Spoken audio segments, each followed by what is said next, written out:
Welcome back to Mapping Healthcare in Davis, California, where a medic with a map explores healthcare around the world, highlights people who improve it, and shares what we can learn from them. This is your host, Dr. Sheikh.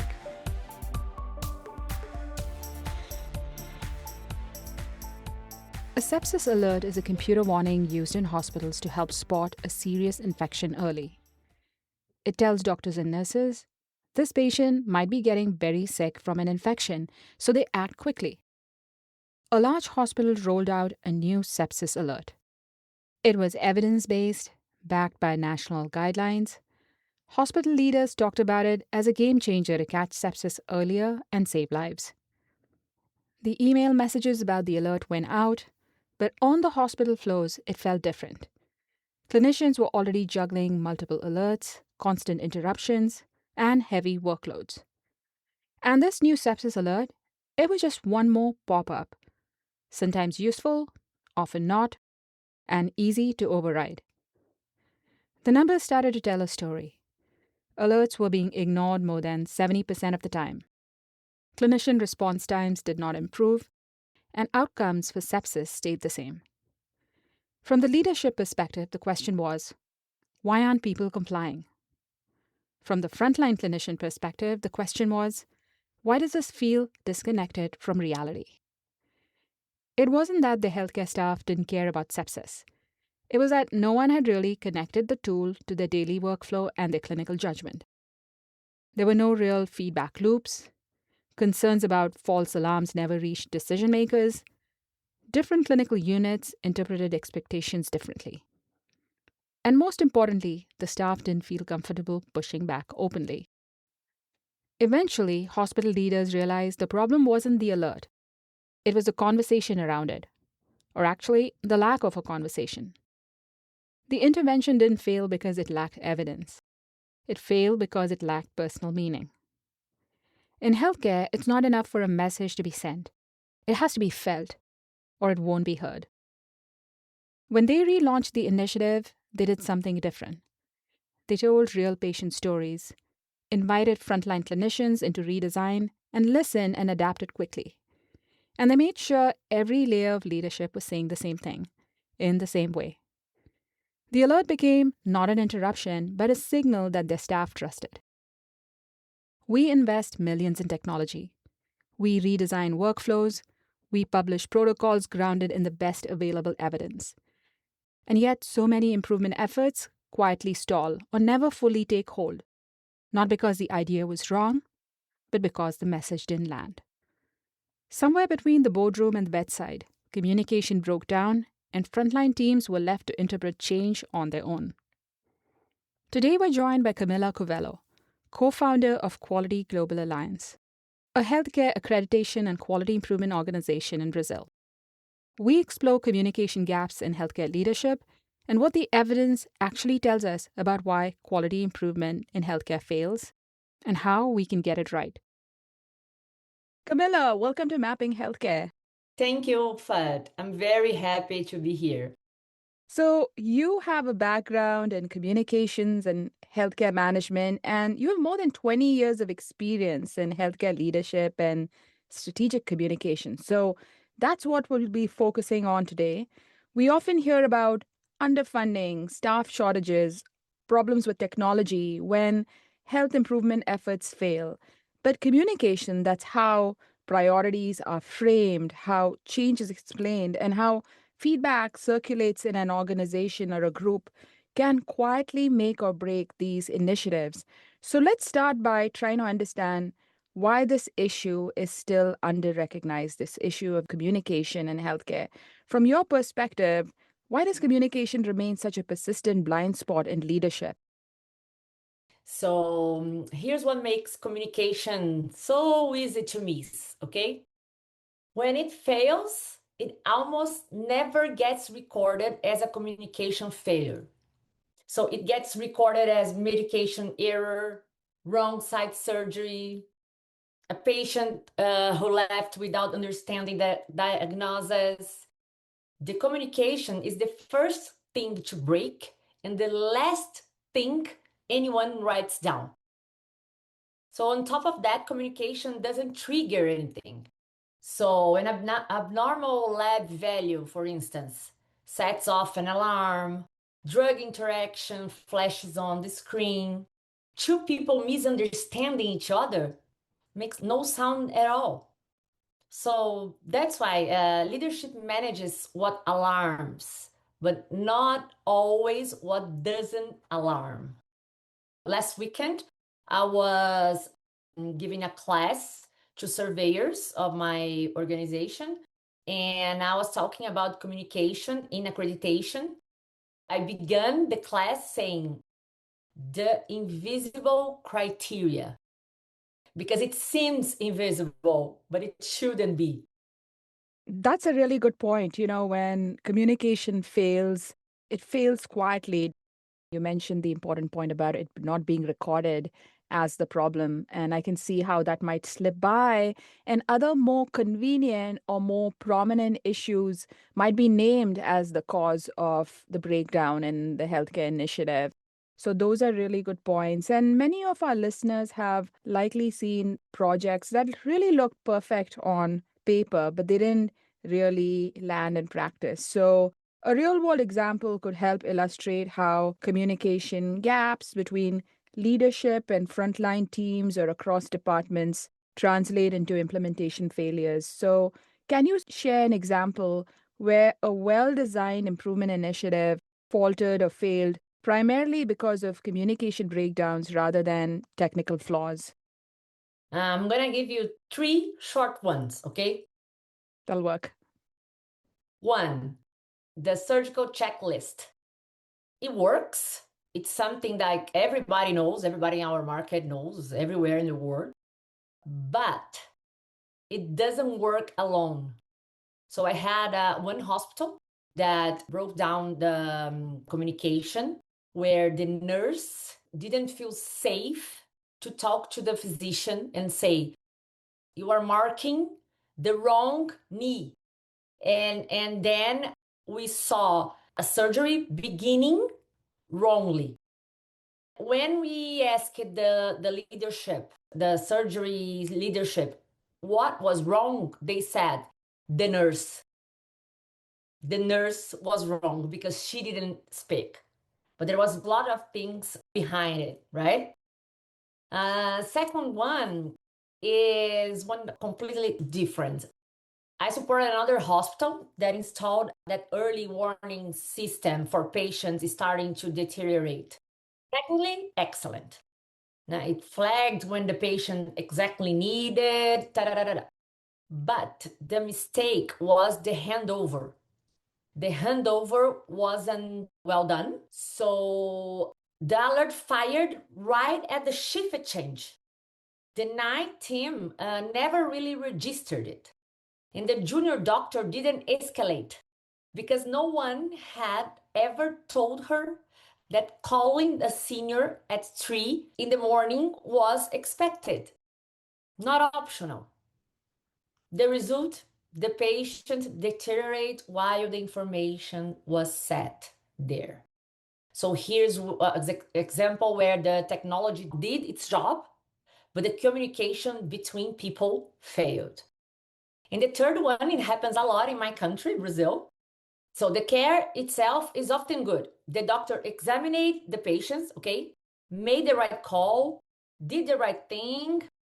The mistake is the quality of what actually gets written in the record. Lots of people are told they need to write in the record, and everybody thinks that it's the ownership of the next one, and nobody writes it again. It doesn't come explained to the next team. So, for instance, people treat the record as paperwork, as a bureaucracy, instead of what it really is, which is how one team tells the next team what's going on with the patient. It's not only the shift change, it's the quality of the communication that is in the record. Okay, the care happened, the record never told the story. We are dealing with people, right? So The quality of the communication needs to tell the story about the patient. Those are three really good examples. And as you showed through these examples, breakdowns in communication are a leading contributor to adverse events and failed improvement efforts in healthcare. So, this is a really critical issue. So, looking back, what's one communication intervention that might have turned one of these cases that you described around, prevented an adverse outcome, for example, that has to do with leadership? So, one change, give it an owner. If a senior leader, and I mean a clinical or executive leader, not the communications department, had taken personal ownership and run it as a two-way conversation, the result would have been completely different. That means townhouse where staff can actually challenge and ask, not just sit and listen. It means the CEO explaining the why in person more than once. It means new staff hearing from a leader on their first day, not from a slide. And above it all, it means listening. Real dialogue with the teams and with patients, not a suggestion box or a satisfaction score. The protocol doesn't need to change. The ownership does. Same protocol, different leadership, and you get a completely different outcome. The leaders usually give the communication ownership to the communications department, not to the leadership. And that's wrong. The communications department are specialized in communications only, not in the business, in the operation. Yeah, and that's really an important point, taking on the ownership of that communication and not delegating it to a communication department. And, sometimes it's not just what leaders say, but how consistently their message is reinforced, how it's contradicted across levels. So I'm interested in how subtle inconsistencies in messaging can create confusion, disengagement, or even resistance among frontline clinicians. So, healthcare organizations often emphasize leadership, communication, culture. So, what does the evidence actually show about the impact of leadership communication on health outcomes? This is where people assume it's all soft, right? And the evidence says exactly the opposite. In England, the King's Fund work by West and Dawson back in 2012 showed that the hospitals with higher staff engagement have lower patient mortality. Not better morale, lower mortality. And staff engagement is largely a product of how leaders lead and how they communicate what they're doing. There is a earlier work from West and colleagues drawing the same line between the way you manage people and mortality in acute hospitals. Then zoom out to the global picture. Braithwaite and colleagues in BMC Medicine in 2020 described what they call 60-30-10 challenge, where around 6% of care is delivered in line with the evidence, about 30% is waste, and roughly 10% is outright harm. And that pattern hasn't shifted in 30 years. Throughout every wave of new technology didn't move it. Leadership, culture, and communication are what move it. Yeah, and when you talk about leadership communication, there's always a point brought up about psychological safety. So basically, if healthcare staff don't feel safe to speak up to leaders, share data, or challenge assumptions, even the best design interventions can fail or stall. So I'd love your take on how communication and not just leadership strategy or organizational strategy shape whether improvement efforts truly take hold. So they are inseparable. Communication only works when people feel safe enough to actually say what they see. I gave those examples before, and you can see, I think it's two of them have a pattern of safety, the person and the people being safe, right, to speak. So Amy Edmondson at Harvard has a story that I love. She went into hospitals expecting the best teams to make fewer mistakes. And she found the reverse. The strongest teams reported more errors, not because they made more mistakes or near misses or errors, but because they felt safe enough to talk about them. So that's the whole insight. So you can design the most elegant communication plan in the world, the best strategy, okay? But if a nurse is afraid to tell a senior surgeon that something looks wrong, that plan is already dead. Psychological safety is the precondition for better outcomes in healthcare. We have been talking a lot about that here in our country.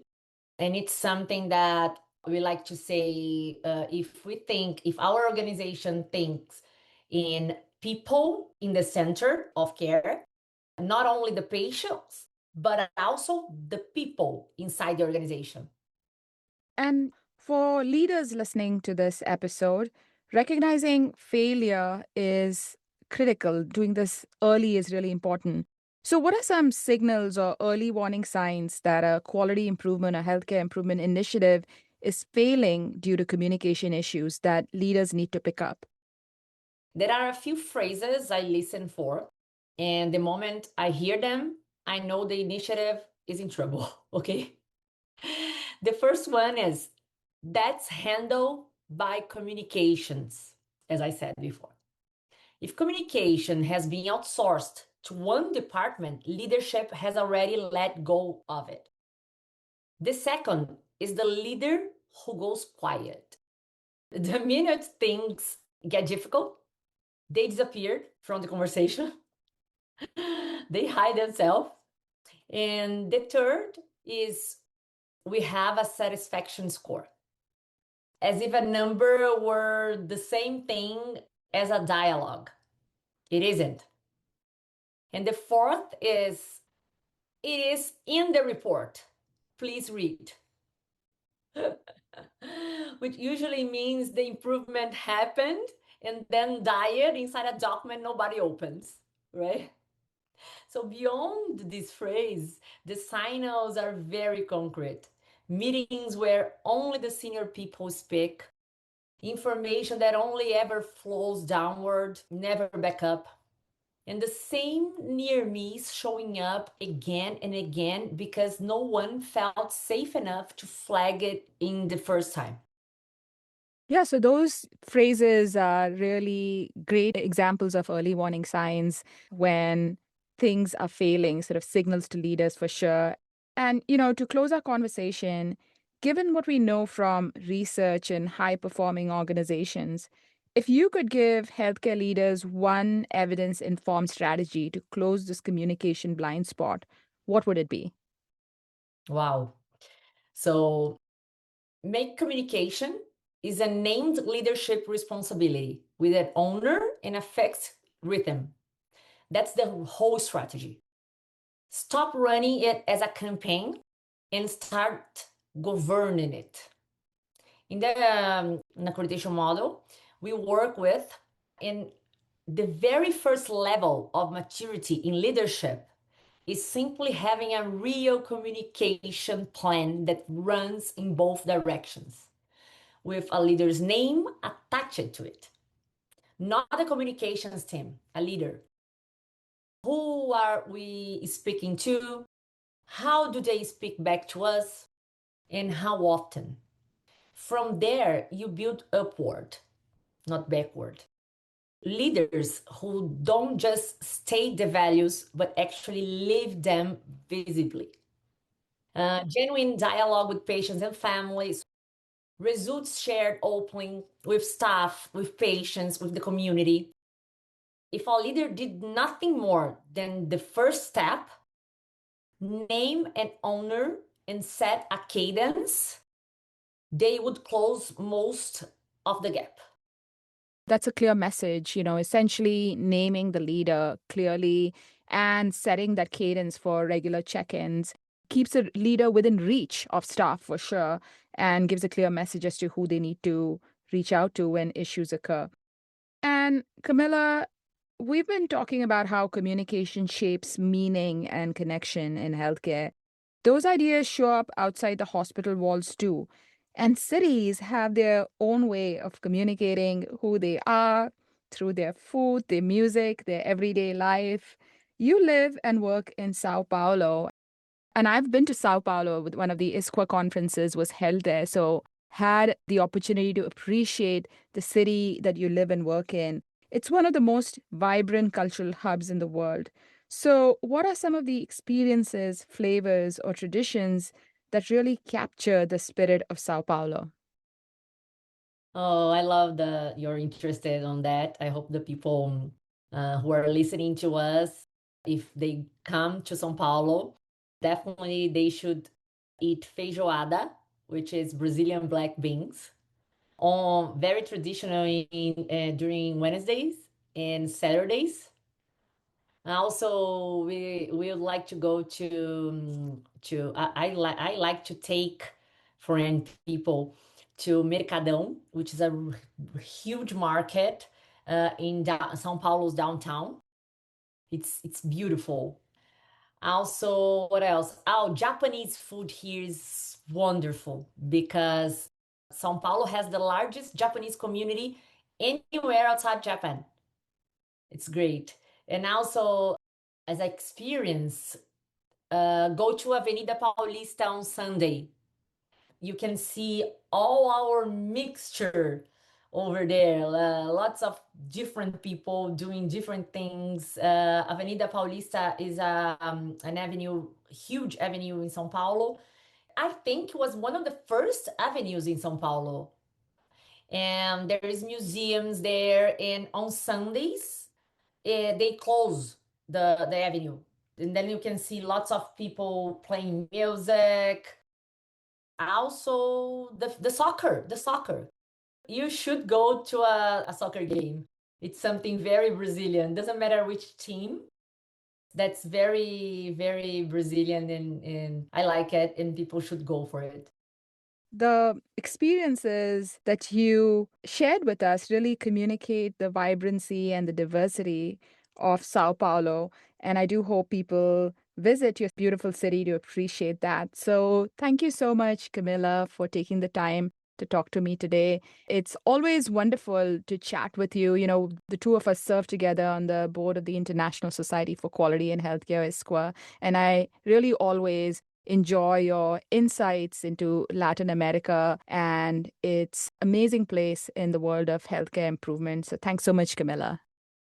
Thank you, Wolfert. It was really a pride for me to be here, and I hope we see each other soon. So that was Camilla Covello telling us about communication gaps in healthcare leadership and how we can fix them. I have to call out the silence gap. A lot of leaders think that if their team is quiet, everything is fine. But in many teams, people are actually afraid to speak up. They're worried about image costs, they don't want to look incompetent or get into trouble for making a mistake. This leads to a lack of psychological safety, which is the shared belief that the team is safe for interpersonal risk taking. If a nurse sees a problem but doesn't feel safe talking about it, the leader never hears the warning signs and the system never learns. Then there is the feedback gap. Leaders often think they're communicating, but frontline workers don't see this. A study of over 16,000 healthcare workers found that local leadership behaviors, specifically availability and feedback, are the biggest drivers of a safety culture. When leaders aren't predictably available or don't provide useful, positive feedback, trust erodes. Each 10-point increase in how staff perceive their leaders' communication correlates with a 28% reduction in the odds of burnout.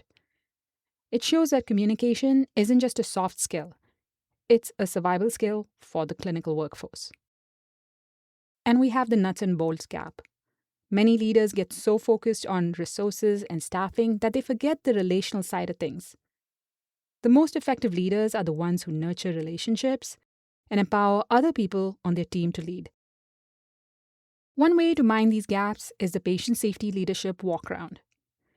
This is when executives in a hospital or clinic leave their offices and walk the floors, asking staff specific questions like, were you able to care for your patients safely this week?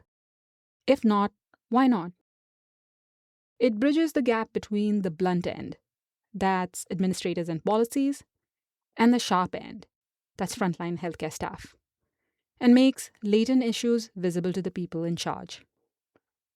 When we compare high-performing teams to low-performing ones, the difference is often the leader's coaching style. High-learning teams have leaders who are supportive and non-defensive. They don't punish errors, they embrace them as data. So as we wrap up today, I want to leave you with 3 messages, whether you're a leader, a clinician, or someone who just cares about healthcare. First, psychological safety. If your team isn't talking about errors, it doesn't mean they aren't happening. It just means they're invisible. Second, availability and feedback. Being predictably available and providing useful, positive feedback are the 2 most powerful ways to reduce staff burnout and improve safety culture. And finally, leadership is relational. While having the right equipment matters, it's the socio-cultural aspect, the trust and the shared vision that nurtures a culture of high-quality healthcare. Thanks for listening. This was your host, Dr. Sheikh. Connect with me on Instagram at Mapping Healthcare. If you enjoyed this episode, please leave a review. Until next time, take care of each other.